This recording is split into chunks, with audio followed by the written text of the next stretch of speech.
west of the Continental Divide, there are 6 species of crayfish, including 1 fossil species. Of the 5 species that were at least extant in the last century and a half, 1 is now presumed extinct, and 1 is endangered, the Shasta crayfish. If you look at the map, all of the West Coast crayfish are in the genus Pacifastacus. Back in 1977, Bouchard divided the crayfish into 2 genera. Hobsastacus, which are characterized by having a serrated rostrum. There we go. Where is it? Right there. So the rostrum extends between the eyes, and you can see there's lots of little serrations on either side of the rostrum. And all members of Hobsastacus have the serrated rostrum. And that encompasses 5 of the 6 species, including the fossil species. So you have Gambelli in the Snake River drainage, primarily in Idaho. You have connectins in eastern Oregon and western Idaho. The fossil species is also in eastern Oregon, Chenoderma. And then you have the Shasta crayfish, which is only found in the mid-reaches of the Pitt River drainage, and nigrescens, the sooty crayfish, which was from southern San Francisco Bay Area and has not been collected since about 1870. The other subgenus, Pacifastacus, Pacifastacus, is comprised of the Leniesculus subspecies complex. So you have Pacifastacus leniesculus along the coast of Washington and Oregon, and similarly with Trobriggii. And then Klamathensis is found in the Klamath River drainage and other ocean drainages in the northwestern corner of California and up through eastern Oregon. My mouse isn't behaving very well. So the significance of this is that, when I first started studying Shasta crayfish, I wondered, why are they in this one spot, this teeny little spot in the mid-reaches of the Pitt River drainage and not anywhere else? And there's a bunch of different layers to answer that question. One of them, I think, is that going on for decades, scientists have looked at faunal connections between the Snake River, Klamath, and Pitt River. It shares many mollusk species, both extant and fossil, or closely related species, similar with fish, and also with crayfish. And so one of the hypotheses is that the Snake River, which wasn't, geologically speaking, part of the Columbia River drainage until about 2 million years ago, the Snake River had some sort of connection with the Klamath and the Pitt. Not in terms of how the Klamath and the Pitt are now. Again, we're talking, Cenozoic geologic time. So in this hypothesized route, the Snake River comes down through eastern Oregon, through the Pitt River drainage, back up into Klamath, and then drains out the Klamath. This has long been sort of hotly debated among academics, but there is some sort of a connection. In this sort of overly simplified schematic of geomorphic provinces of northeastern California, you can see that northeastern California is entirely covered with the Modoc Plateau, pretty much, and that the only the only surface river draining the Modoc Plateau is the Pitt River. And that's because rainfall in northeastern California, when we get it, primarily percolates through the lava and feeds into the groundwater that then continues to run downslope until it reaches some sort of impermeable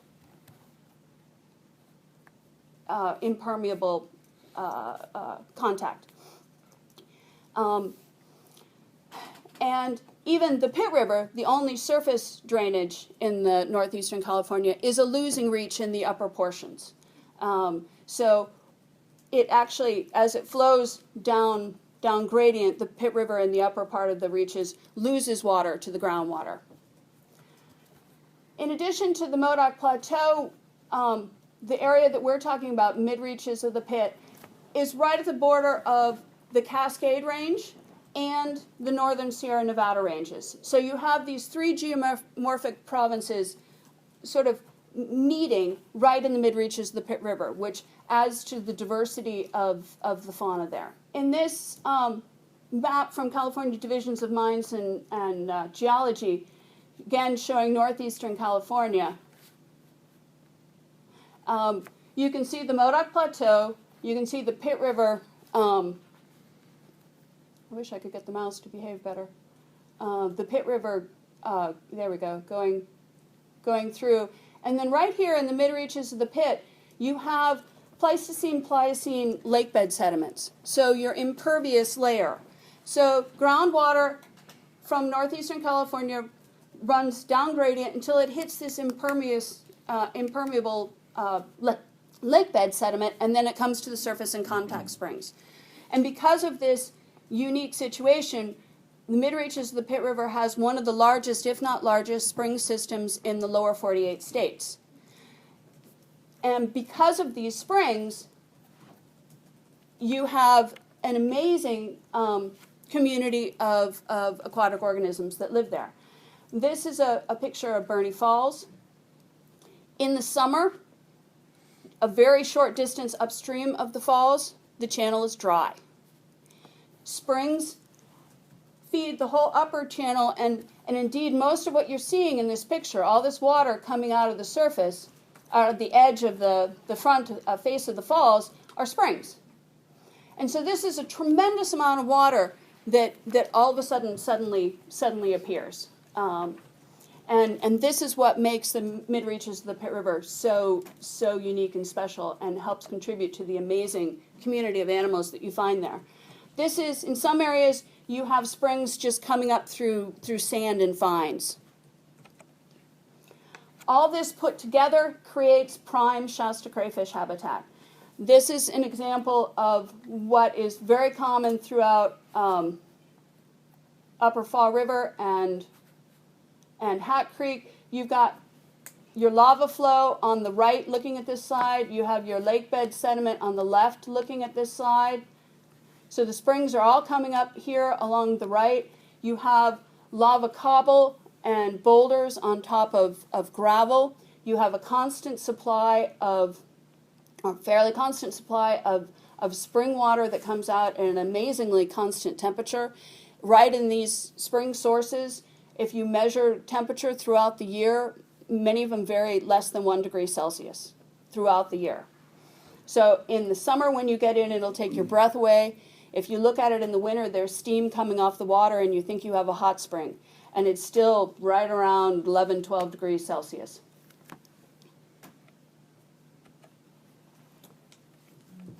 So again, prime Shasta crayfish habitat. You have nice lava boulders, cobbles on gravel. The springs keep the silt at a minimum.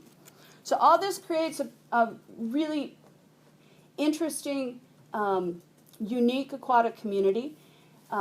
This is a picture of a Shasta crayfish. We did not put the limpet on its head. That's a lynx. We joked that it was going to a party. But the diversity of organisms is very, very unique. We have, in addition to Shasta crayfish, which are only found in the mid-reaches of the Pitt River, we have rough sculpin that share the limited range of the Shasta crayfish. We have big-eyed marbled sculpin, which are a subspecies of Cottus clamathensis that again share the limited range of the Shasta crayfish. They're pretty much found only in the same areas. We have a very diverse mollusk community. We have several species of juga, that are either only found in this area or very limited distribution. We have several spring snails and pebble snails in the family Hydrobidae. Fluminicola seminalis is shown in this picture, these little guys. Right there. And we have several species that are still being described. In addition to the endemics that are only found there, we have species that have a broader range, such as the western pond turtle that's found throughout California. But in Southern California, their habitat has been so disturbed or eliminated that numbers are very, very low, because the mid-reaches of the Pitt River has been relatively undisturbed compared to most of California. The pond turtles have a thriving population. And we have Pitt River rainbow trout. So this slide, I bring this up because the mid-reaches of the Pitt River got very little attention from the scientific community in the late 19th century, early 20th century. It did, however, get attention back in the 1870s during surveys for the railroad. A gentleman by the name of, all of a sudden it just popped out of my brain, Scudder. Yeah. Anyway, he surveyed for the railroad, and he came across the Pitt River, and he was amazed by the amount of springs in the area and the significant summer base flow in the Pitt River. Was like nothing he'd seen. And he wrote an article shortly thereafter naming the Pitt River as a veritable water power wonderland. So the scientists didn't pay much attention to the Pitt, but hydroelectric soon developed. So hydroelectric facilities, the development of them started in about 1918 by Red River Lumber Company and predecessor of Pacific Gas and Electric. In terms of scientific investigations, in 1898, as part of a Fish Commission survey, Shasta crayfish were collected incidental with some fish collections at 2 sites.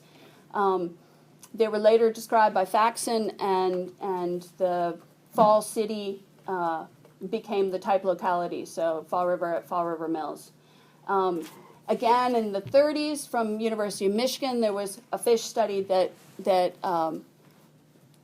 collected Shasta crayfish incidental. That crayfish was actually looked at by Goodnight, not for the crayfish, but because he discovered that there were commensal annelid worms, so segmented worms known as branchiodelids, that were on this crayfish that he'd never seen anyplace else. And so, again, no one still is looking at the crayfish much, but he described the branchiodelid from the 1934 crayfish collection as Magmatodrillis obscurus, which is a pretty easy translation. So, obscure lava worm. 59, someone did come actually to look for the crayfish, but he couldn't find any. In 64, another branchiodelid scientist came out to the same place where Goodnight had the sample that Goodnight had looked at was from, and to look at the Magmatodrillis obscurus as well, and discovered a second species of branchiodelid that's only found on Shasta crayfish. And 74, this was part of Moyles and Daniels' seminal paper on the Pitt River fishes that was part of the fishes of the San Joaquin-Sacramento drainage. Daniels was a graduate student then. He did extensive fish collections and coincidentally sampled Shasta crayfish there. He also provided the first record of a non-native crayfish, Orconectes virilis, which is the northern crayfish, in the Pitt River below the Pitt 1 powerhouse. 75 was the first time anyone actually came to the mid-reaches of the Pitt River to look at the crayfish. And this was Beauchard, and he's the one who did the study on the mandibles of crayfish and divided Pacifastacus into the two subgenera. And then Daniels came back in '78, I believe this was funded by California Department of Fish and Game, and did a pretty extensive study on Shasta crayfish. So that was really, the major work was the 1978 work. This was also the first time that Pacifastacus leniesculus, the signal crayfish, was discovered in the area. He found it at Baum Lake and Burney Creek. And then at the end of his study in November of '78, he found the first signal crayfish in Crystal Lake, an ovigerous buried female. So the area was not very well studied, but in 1990, Pacific Gas and Electric initiated the most thorough and extensive surveys that were ever undertaken in the area. They did that because the Pit 1 hydroelectric project, Shasta crayfish, their distribution is pretty much within, in the vicinity of the Pit 1 hydroelectric project or the Hat Creek hydroelectric project. And so as part of the relicensing, they undertook this survey.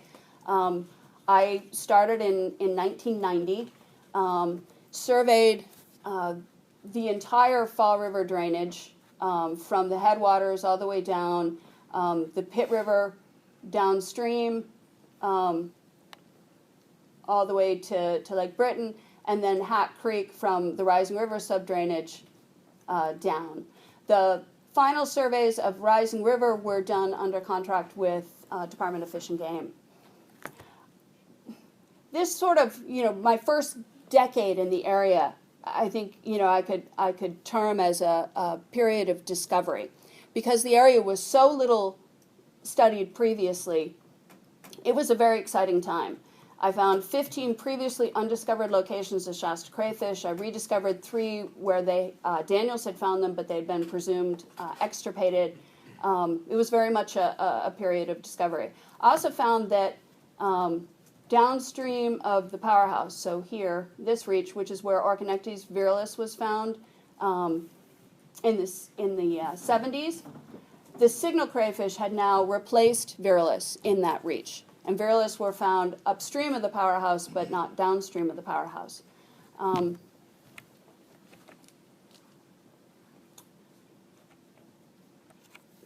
Also in 1990 and 91, UC Berkeley worked with UC Berkeley on some Shasta crayfish studies. We worked together.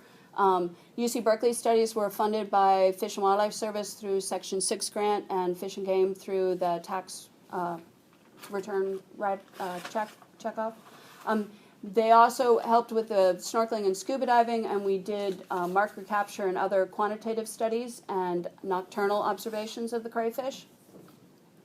What we found were that Shasta crayfish were pretty much not ever observed in the open during the daytime unless they were sick, dying, or dead, or in the case of the very pretty photos, staged photo ops. The home range of the Shasta crayfish, based on 45 individuals that were recaptured, was less than 100 meters. They don't move very much.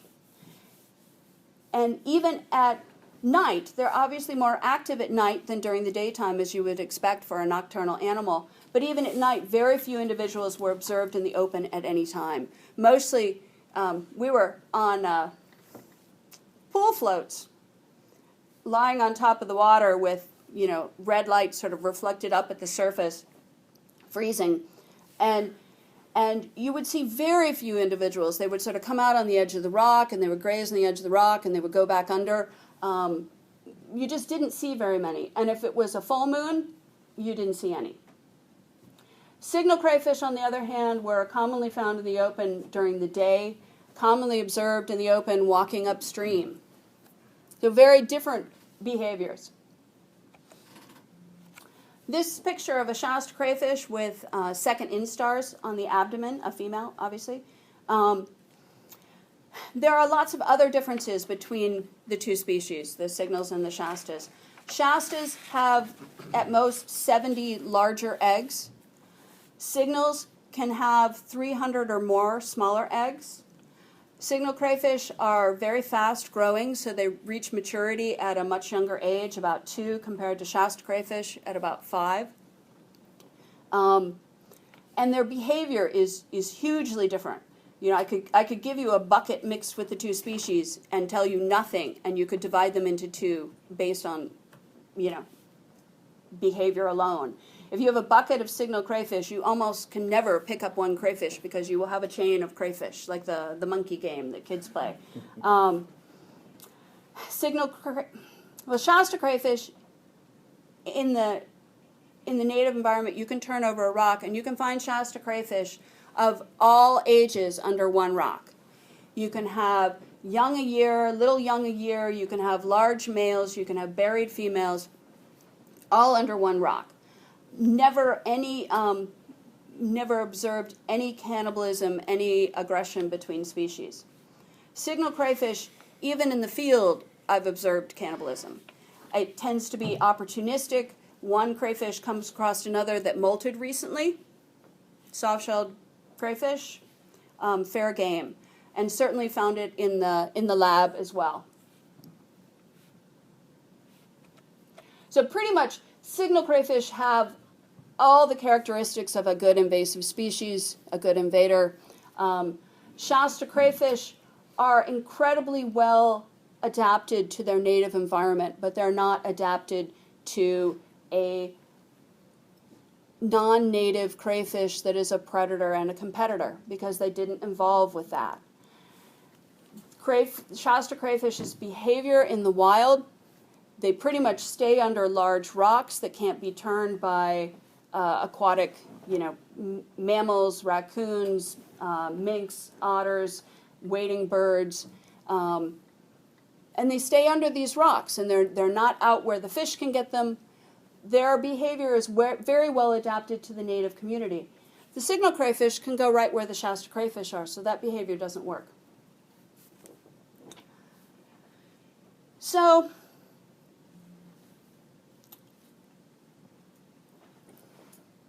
as I mentioned, there was really very little known about the range and little was known about the range and distribution of Shasta crayfish based on the surveys in 75 and 78, but there was very little on the ecology and diet of the species.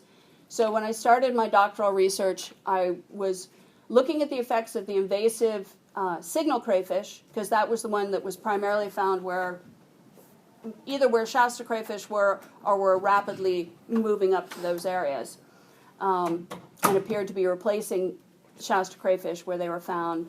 And I wanted to fill in the gaps for the natural history, ecology, and behavior of Shasta crayfish, and to look at how their distribution had changed since the first invasions of signal crayfish, and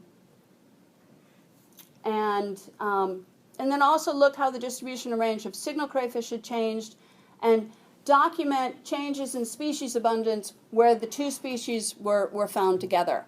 And this wasn't what I was observing in the 90s.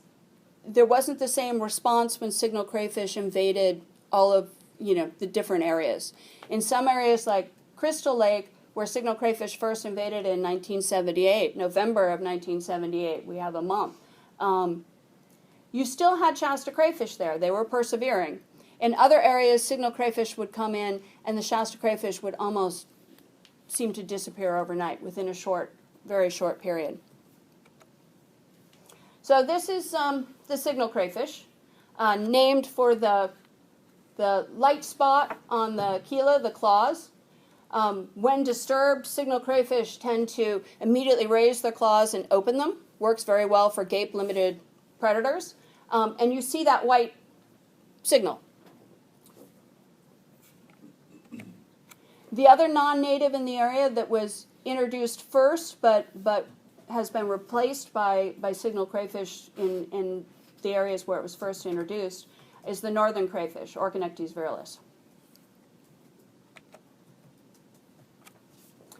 And then during my research, I started looking at the branchiodelids, and I discovered that you have this primary invasion of signal crayfish to where Shasta crayfish are found, but there is a second invasion that is piggybacking on the first.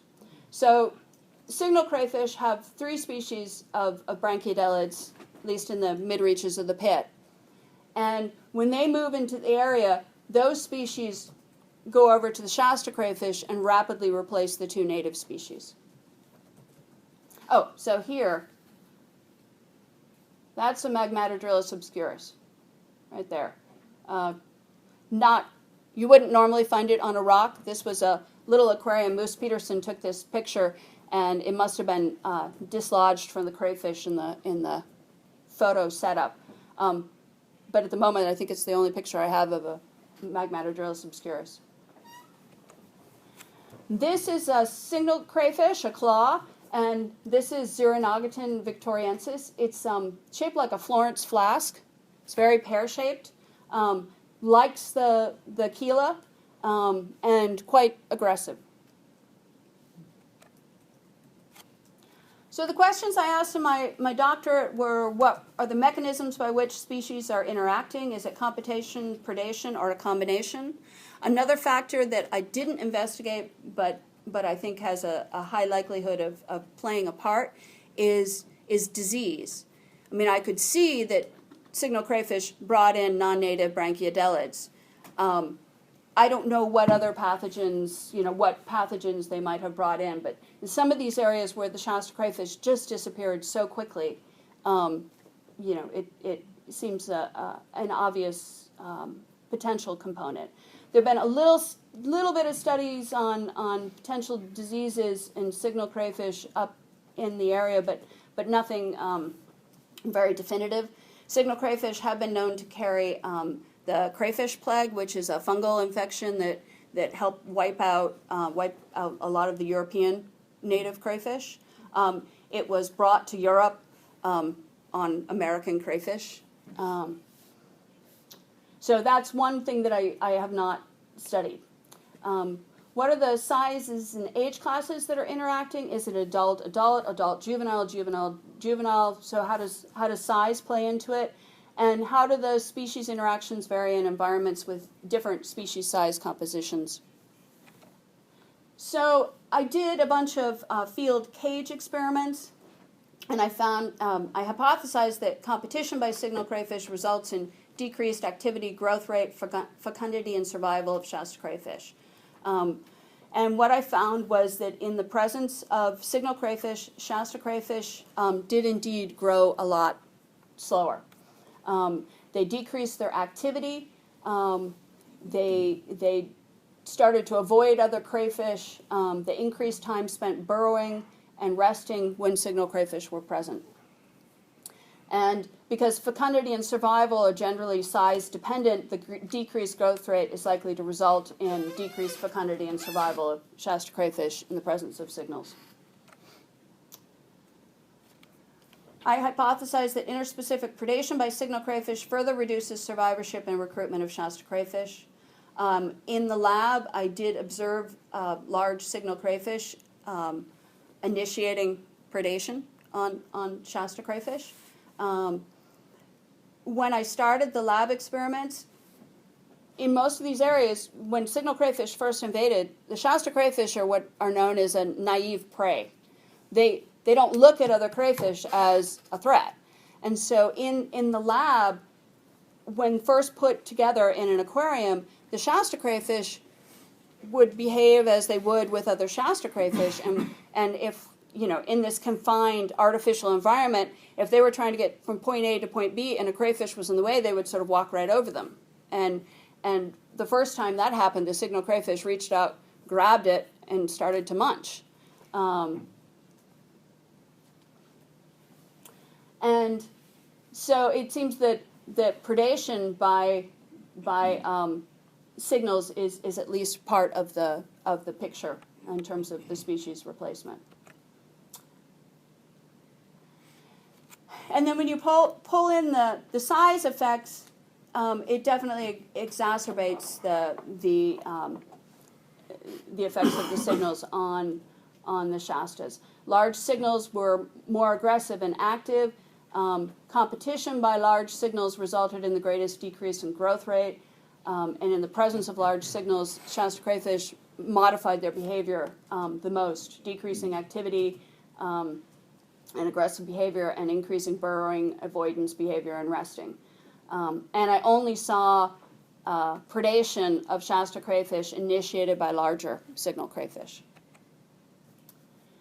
And then in terms of the branchiedelids, I hypothesized that competition and or predation by the non-native branchiedelid, Xerinogatum was the one I focused on, results in decreased survivorship of the native branchiedelid Magmatodrillus obscurus on Shasta crayfish. And I did a lab experiment, and I found that predation by Xerinogatum results in decreased survivorship of Magmatodrillus. That survivorship of the Magmatodrillus was lowest on the claws, which is the preferred habitat of the Xerinogatum, and also one of the preferred habitats of Magmatodrillus. In the presence of non-native branchiedelids, Magmatodrillus changed their where they were found on the crayfish. They changed their microhabitat use and were no longer found on the chelipeds. And that it was pretty clear that Xerinogatum was replacing Magmatodrillus obscurus. And at this point, to flash in the future, I'm not sure you could find either of the two native branchiedelids in the field now. I think likely those species are already extinct because it happened quickly. And we've looked some, but not to the extent that it's quite time-consuming to work with these little worms. But where we find Shasta crayfish, there are already signal crayfish there, and we can't find any of them native. So by 1998, this is when U.S. Fish and Wildlife Service put out the recovery plan. We knew that the distribution of Shasta crayfish within its range was very fragmented, primarily restricted to the headwater spring areas. So the top parts of the figure here, and in Crystal Lake and Rising River, Sucker Springs. The fragmentation, the initial fragmentation of Shasta crayfish, of the distribution of Shasta crayfish within the range was due to, I think, primarily due to habitat destruction and alterations in the past century at this point. So the construction of the Pit 1 hydroelectric project would have divided the Fall River from the pit. Construction of the Hat projects would have divided the Hat drainage. In addition, in 1915, when Lassen erupted, there was a tremendous mud flow in the upper drainages that resulted in a fish kill throughout Hat Creek, all the way to the pit. And there's every reason to believe that Shasta crayfish would have been in Hat Creek downstream of Rising River. And I think that fish kill would have, obviously wiped them out from there as well. So the fact that Shasta crayfish in Hat are only found in Crystal Lake, which is off-channel from where the mud flow didn't get down this far, but the fish kill went, I think is not coincidental. As I mentioned before, signal crayfish had moved throughout most of the mid-reaches of the Pit River drainage. They'd replaced northern crayfish downstream of the Pit 1 powerhouse, and there were ongoing invasions into several of the Shasta crayfish populations in the headwaters. And following an invasion, Shasta crayfish decreased often dramatically in those areas. So moving into the next decade of the work, having discovered, having a good handle on the distribution of Shasta crayfish and some of the factors, we started with a view of trying to enhance and protect Shasta crayfish where they're found naturally. And there were a series of projects. This one, the Bear Creek Meadow Restoration in 1999. Bear Creek is the major surface tributary to Upper Fall River. Shasta crayfish are not found in Bear Creek and probably never were, but Bear Creek was delivering significant sediment to the Fall River, which was impacting Shasta crayfish. There were several different areas where Shasta crayfish were found in the main stem Fall River, and the sediment from Bear Creek was an issue. The idea of this was to take this huge gully that was actively carving and contributing sediment, and to restore it so that Bear Creek Meadow acted as a floodplain again and could capture sediment as opposed to providing sediment.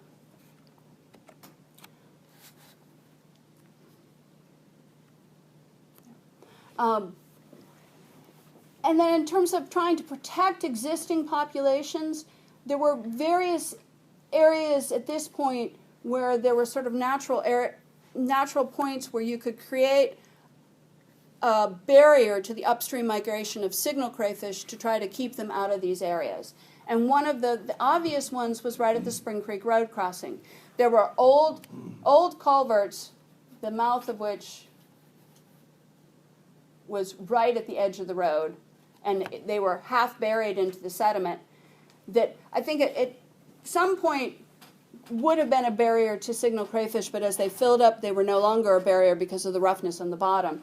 And so we proposed replacing the old culverts, and here's a picture of the old culverts. They got a little beat up and pulling out, but not a whole lot. They were a mess. With new culverts that were longer and above the surface, so that you create an outflow of the culvert where the crayfish can't get into it. You know, the water's coming out, the crayfish are at the downstream end. They can't walk along the bottom of the crayfish, you know, round the lip and crawl inside with, you know, a velocity of 4 feet per second or something. So to take this road crossing and to create a velocity barrier, a crayfish barrier, to keep signal crayfish from continuing to invade Spring Creek. Unfortunately, and this is a bit of a reoccurring theme, by the time that we did this, there were already some signal crayfish that were upstream. So in many cases, if we could have done these projects 10 years earlier, it would be a very different story, I think. But we also knew that we had to come up with a crayfish barrier that we could install in the field in other areas.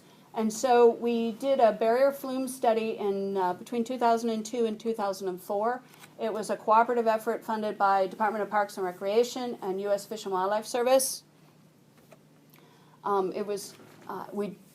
Study was done at University of California, Davis. It was supported by several departments: geology, environmental design, environmental science and policy, civil and environmental engineering, and the majority of it was done at the J. M. Morocco Hydraulics Laboratory. So we did a literature review and assessment of different materials that could be used for barrier construction. We tested feasibility and efficacy of different barrier designs to transport bedload sediment in those areas that had sediment. And we tested different designs with crayfish, with trout, with sculpin, different flow levels. In a perfect world, what we wanted was something that would prohibit the upstream migration of crayfish but allow easy fish passage and would also pass sediment without needing any maintenance.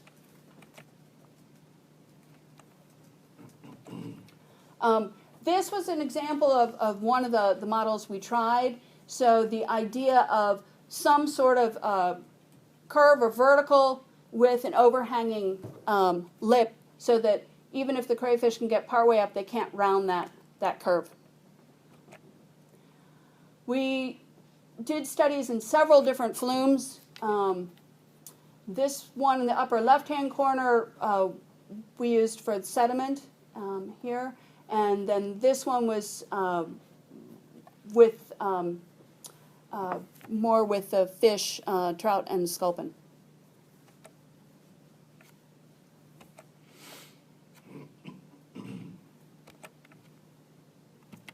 Okay.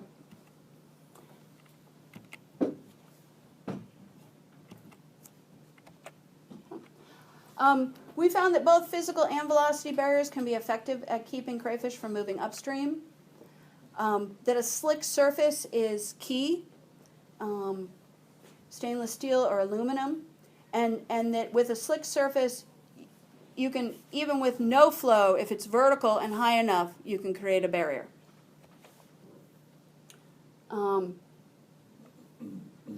And you can even have a slick surface that is horizontal and faster water, and it will create a barrier. And we tried to get signal crayfish to swim over the barriers. And we didn't have any, we weren't effective at that. We did find that they can climb over almost anything if you give them an avenue.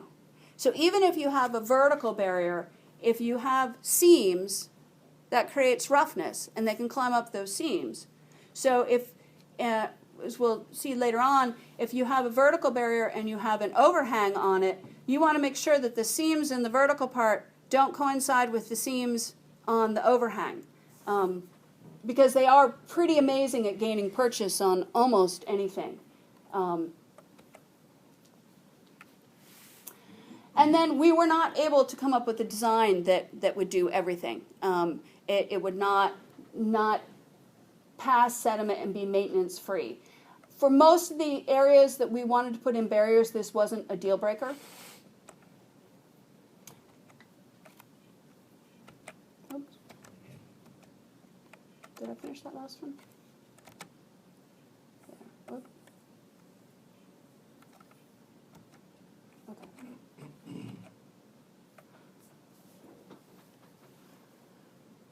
So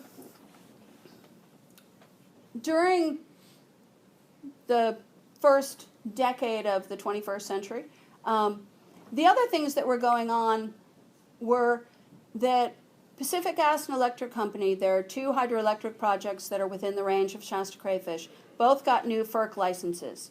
And both licenses required PG&E to establish a technical review committee to assist PG&E in the design and implementation of the terms and conditions required in the biological opinion for Shasta Crayfish.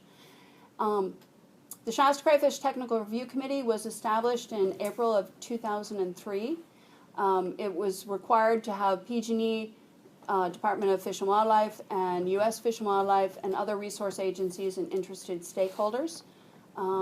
We also have members of academia, Spring Rivers, California Department of Parks and Recreation has been an active member during periods. Steve Baumgartner is an active, crucial member of the TRC. And this has been a huge changing point. Although the group wasn't a well-oiled machine when it first started, we rapidly got beaten into shape, and it has really been a driving force to help keep the Shasta crayfish from going extinct. One of the projects that PG&E was required to do as part of the Pit 1 license was to create fish barriers. So this is in Upper Fall River. You can see the constructed fish barrier going across, its design is a 12-inch vertical, it's made out of stainless steel above the sediment with, I believe it's a 4-inch overhang. The seams do not coincide. It was installed primarily in bedrock, so you had drilling and posts that were secured with splash zone, and then a lot of underwater welding to construct it. From all of our monitoring, it's functioning quite well. We've seen no, it needs very little maintenance. We've found no indication that signal crayfish are able to breach it. It's not inconceivable that if a crayfish walked up to the barrier, turned around and walked downstream about 2 feet, and then initiated what they call the escape response, so the tail flip, that if all the stars aligned, that it could make it over the barrier, but we have not seen any indication that that's happened. And when we tried to make that happen in captivity, in wading pools, we weren't successful. Very cool project. The downside is, and we knew this going into it by the time we constructed it, that about 2 years prior to constructing this, while we were still in the planning and permitting and etc., the first signal crayfish were found upstream at this point. And so the decision was made, and I give PG&E credit for this because this was not an inexpensive project, to move forward with it because it was our best hope of at least trying to control the signal crayfish in the headwaters of Fall River. which is Thousand Springs and Spring Creek are the sort of largest, most pristine, densest populations. So whatever we could do to protect those was deemed worth it. So again, even if we'd installed this 3 years earlier, it would be a different story. Here's another picture of the barrier. And interestingly, Shasta crayfish have taken to really liking the rocks immediately upstream of the barrier, and we don't almost never find any signals there. We're finding more Shastas there than in the fish trap where we used to find. We found in both places, but we used to find more. But the signals have moved up into the fish trap, and so yeah, this is a hotbed for Shastas immediately upstream of the barrier, which is also, the rocks are there to camouflage it from the upstream. This is a private landowner. This is in view from his house. I have no clue how many millions of dollars this property is worth, but for him to allow us to construct this within view of his house on this million, it's pretty impressive. So yeah, it's camouflage. You can almost not see it from the upstream. We also started the Sucker Springs Creek restoration. Fish and Game abandoned the hatchery in 1997 and removed the concrete walkway and other hatchery infrastructure in 1999. There have been non-native crayfish removal efforts ongoing since 1996. Fish and Game trapped and did hand removals from 1997 through 2000. You should ask Neil Manji about them. Some of his favorite memories.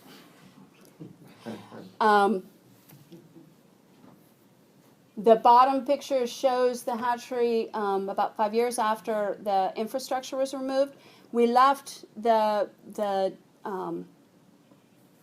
weirs in place that created a series of 5 ponds because they were in part acting to keep signal crayfish from moving further upstream. However, the concrete, as it rotted, they then became places where signal crayfish could hide, and so most of them have been removed. We've since created 2 crayfish barriers, also out of stainless steel. We borrowed heavily from the designs used at Upper Fall River, but we couldn't. This is a stream, not a primarily still water as the Upper Fall River one was. So this has a vertical wall that actually extends out of the water, and then the middle is a horizontal sheet. It's about 2 feet, and it's above the bottom. So again, a crayfish would have to crawl upside down on a stainless steel plate and round the lip when you've got about 4 feet per second. We did some tests with signal crayfish to see whether they could manage this. We glued some fishing line and tethered them and put them on, and we have some very funny photos of signal crayfish going back. Since 2001, we've removed over 8,000 signal crayfish. And we seem to get down to, finding one or none, and then come February, March, we find that one female has managed to have 300 offspring. And so I'd hoped that we would have the eradication complete by now, and we don't.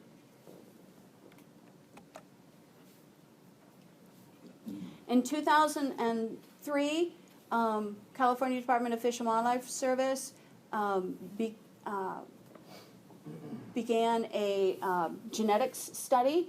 They worked with Bernie May's lab, Genomic Variation Lab at University of California, Davis. Jessica Peterson, who was one of Bernie May's graduate students at the time, was the lead on that.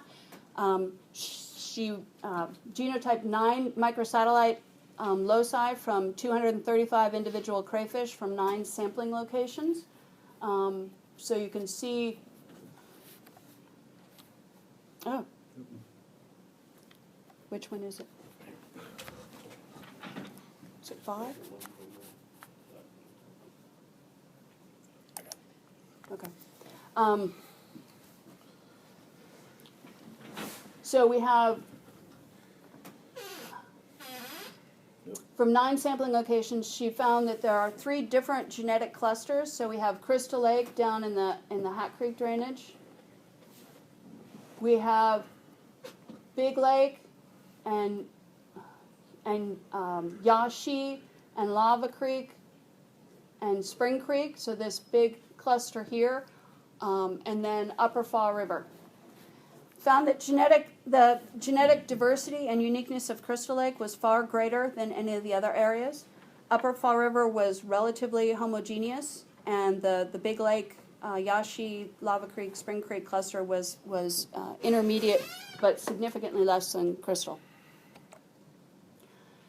She then did mitochondrial DNA, which confirmed the diversity of the Crystal Lake population and the homogeneity of the Upper Fall River. She also found heteroplasmy in individual Shasta crayfish that exhibited more than one type of mitochondrial DNA, which doesn't affect genetic management, but was interesting. And they wrote the Shasta Crayfish Genetic Management Plan with a goal of conserving 90% of the genetic diversity over a 100-year period, highlighting factors impacting genetic diversity, and making recommendations to help inform management decisions, and also for the development of refugia and what source populations to use. So a very, very valuable tool. So this is the status now. There are many more E's on this map than there were on the earlier one. Many of the areas where I discovered Shasta crayfish in the 90s, we can't find them now. So the direction isn't positive. And as we move into sort of a third, well into my third decade of working with Shasta crayfish, although still trying to protect and enhance the natural populations, there virtually are no allopatric Shasta crayfish populations in the wild. It's possible that Rising River might still, but we haven't been able to survey it since the mid-90s. But I think it's doubtful. And so we're now looking at more at the creation of Shasta crayfish refuge, where we know there are no signals and we can protect them. We're much more aggressively looking at other options, including potentially captive rearing. So in terms of the refugia, one of the very positive things that has happened recently is the development of a safe harbor agreement on a private piece of land up in part of actually the Hat Creek drainage. So the federal safe harbor agreement policy was developed in '99. California adopted a safe harbor agreement policy in 2011. Fish and Wildlife Service developed a safe harbor agreement to be used for the Kerns property in 2011. So this is a small spring-fed pond. It's fishless. It's isolated, although the water from Kerns Pond does feed into Rock Creek, which we'll talk about in a little bit. And these landowners, I approached them with what I thought was potentially an off-the-wall idea of what would you think about us introducing Shasta crayfish to your pond. And I started to say, just think about it. I know it might, I started all this hesitation. And he's like, great, when can you bring them? And he talked to his wife and he talked to his brother because the property is co-owned, and they were all for it from the beginning. So the Kerns Pond Safe Harbor Agreement was approved and signed during a site visit and ceremony in March of 2012.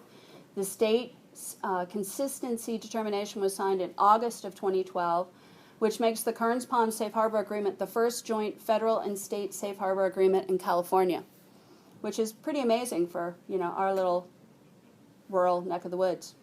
And the idea is that this will be a template for other landowners and properties, including PG&E for the Rock Creek Restoration and Reintroduction Project. And that safe harbor agreement is being worked on. Here's a picture of Kerns Pond. The spring is right here. So it's a relatively small area, about here, and then up into the spring. that has the good Shasta crayfish habitat. The spring flow keeps the fines from that area. Here's after the signing. There's all sorts of bigwigs from Fish and Wildlife Service and Fish and Game, Fish and Wildlife. And here is a picture of one of the Shasta crayfish relocations into Kerns Pond. And so there's 2 Shasta crayfish there.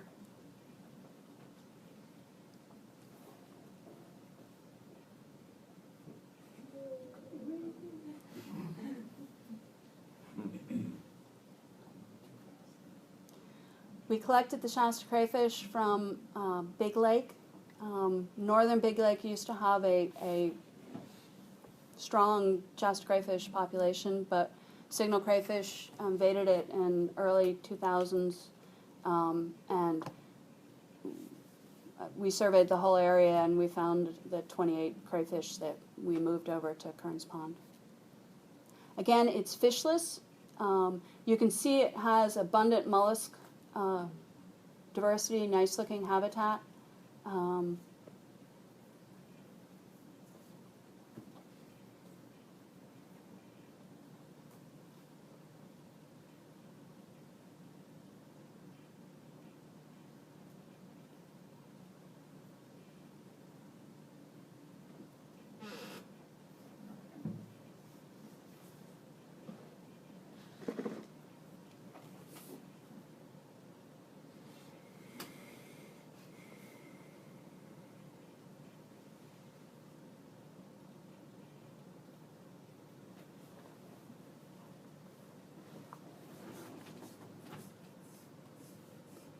One question from here that we can maybe address right now. Remind me what allopatric population is. Okay. Repeat Allopatric that. means it's a single species. So just Shasta crayfish, no other crayfish species. Sympatric means you've got 2 crayfish species in one area. So she's looking to find the perfect rock. And I think she finds it right here.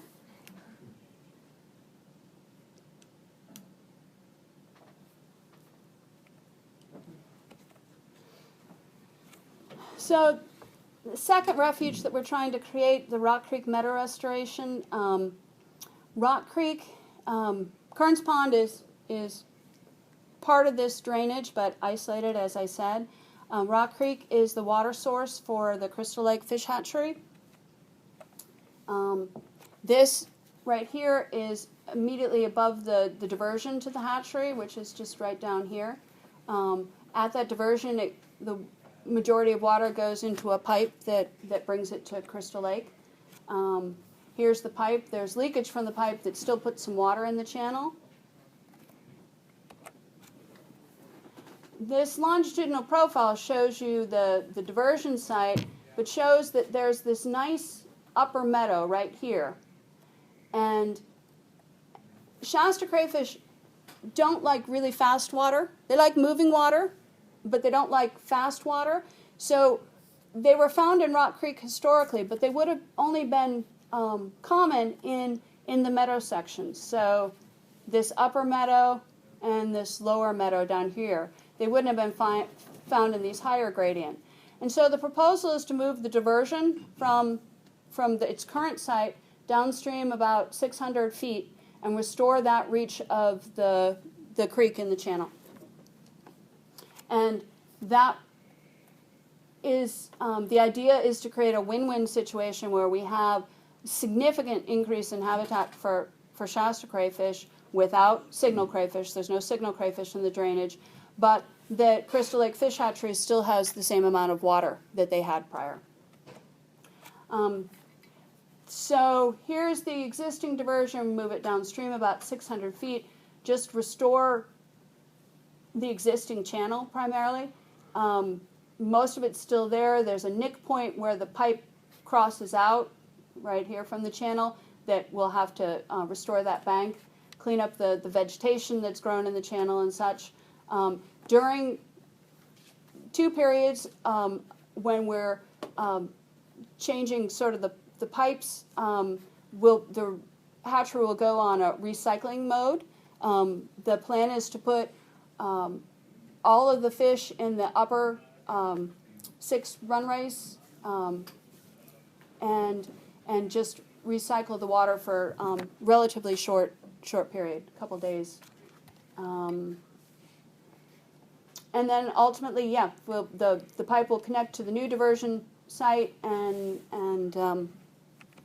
we'll have a lot of new habitat for Shasta crayfish. I think that's it. Are there any questions? I had a question. Is there a size differential between the adult Shasta and the aggressive adult? Yeah. Shasta. Can you repeat the question just so they Oh, can hear you? the question is whether there's a size difference between adult signals and adult Shastas. So, adult Shastas can get to be a pretty good size, 60 millimeters for the carapace, which is the from the rostrum to the hinge, if you like. But signal crayfish can grow to what I would call like chicken lobster size. I mean, they can get from the tip of the claws to the tip of the tail. You can find some that are significant. So yes, they can get much larger, and of course they grow much quicker. And I missed it. If you knew where they were introduced from. Both of the non-native crayfish in the area are assumed to have been introduced from bait buckets. You know, Orconectes virilis was introduced in the 60s, the northern crayfish, but there was a second introduction of Orconectes virilis up in Big Lake in about 1995.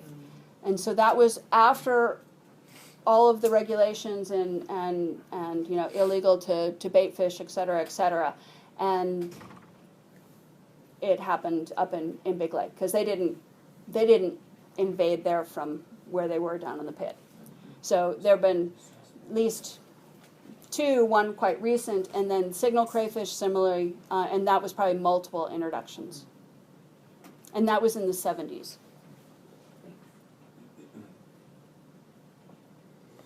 Okay, we have 3 questions from the webcast. Why was Bear Creek never habitat for Shasta crayfish? Bear Creek is it's a surface runoff fed stream. It doesn't have, you know, the Meadow Reach would never have had the lava substrate. It doesn't have the springs. It's a very different habitat. Okay. Next, is the Spring Creek barrier costly to other organisms? The trout can Repeat the question. Oh, is the Spring Creek barrier costly to other species other organisms? The trout can move through the culverts.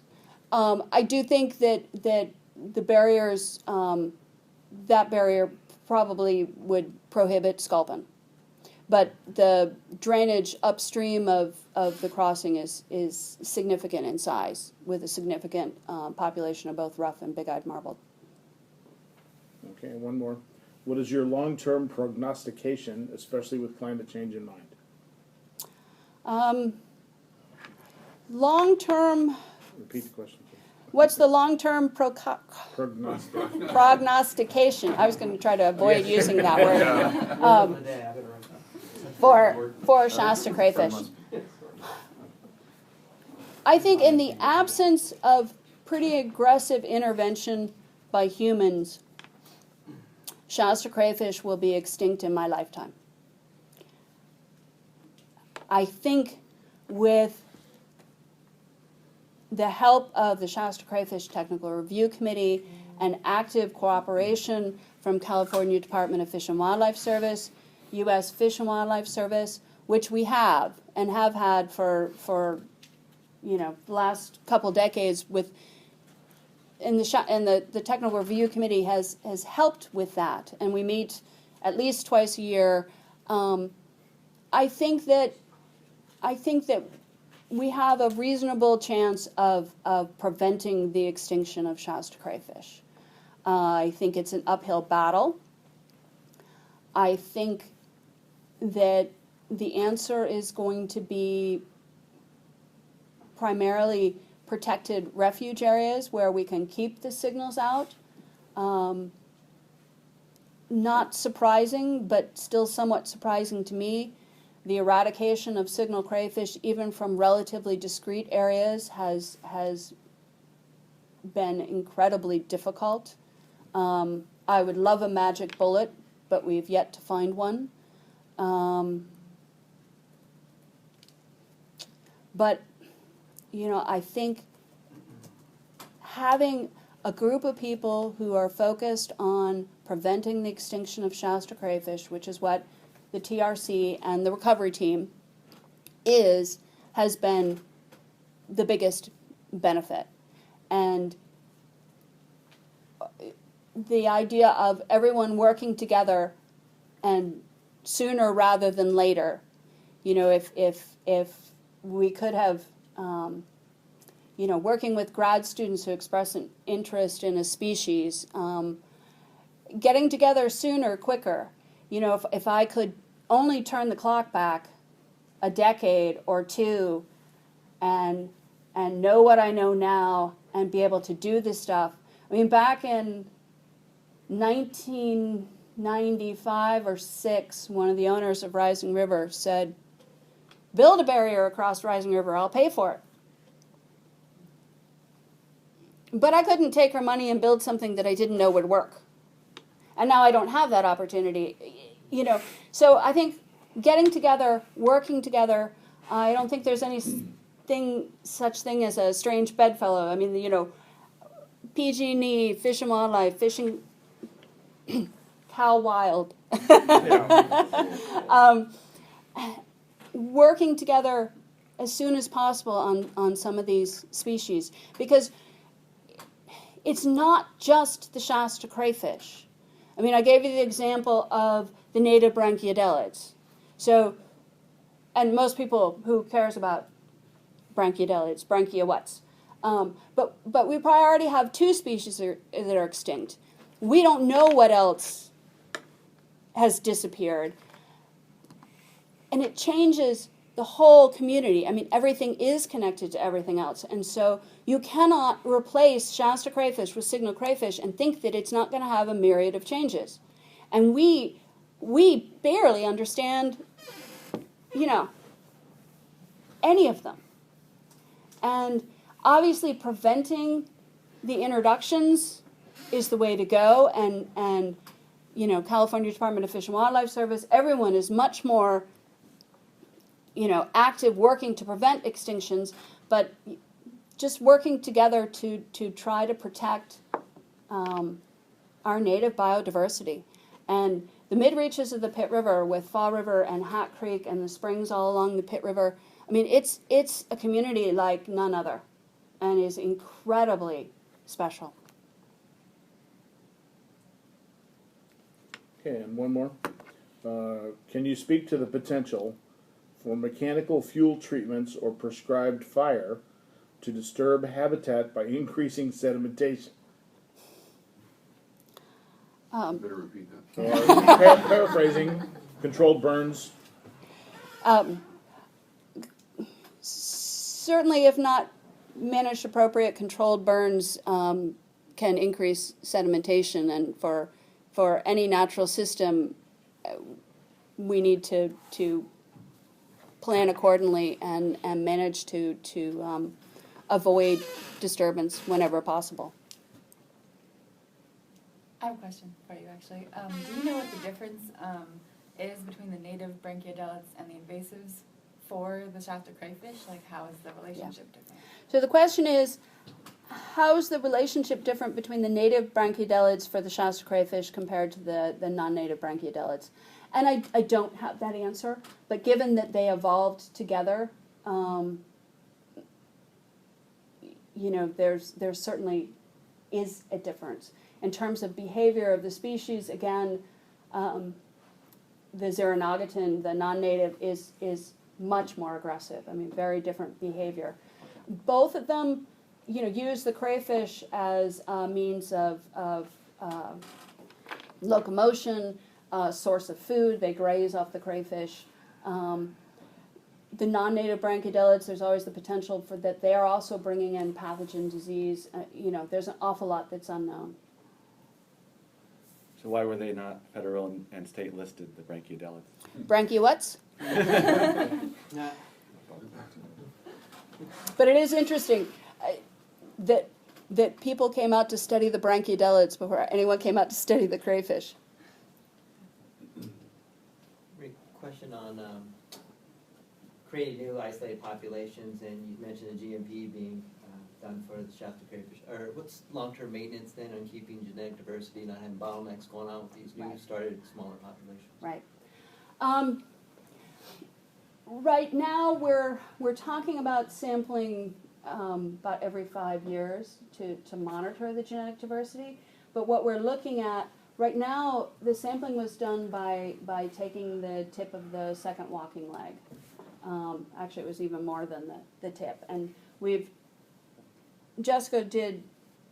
did several sort of different samplings and size of samplings and such to try to make that smaller or totally non-invasive. We did crayfish baths and tried to get genetic material from that. We found we can take a much smaller sample, but as of yet we haven't been able to find a non-invasive means of sampling the genetic material. So it's problematic. We don't want to sample very often because pretty soon we're going to have a population of legless crayfish, and that sort of defeats the point. So it's a work in progress. But I think right now we're talking about every 5 years, and we'll see, and still work on non-invasive means. Or just sampling. evaluation of how things are coming. Yeah. Okay, well,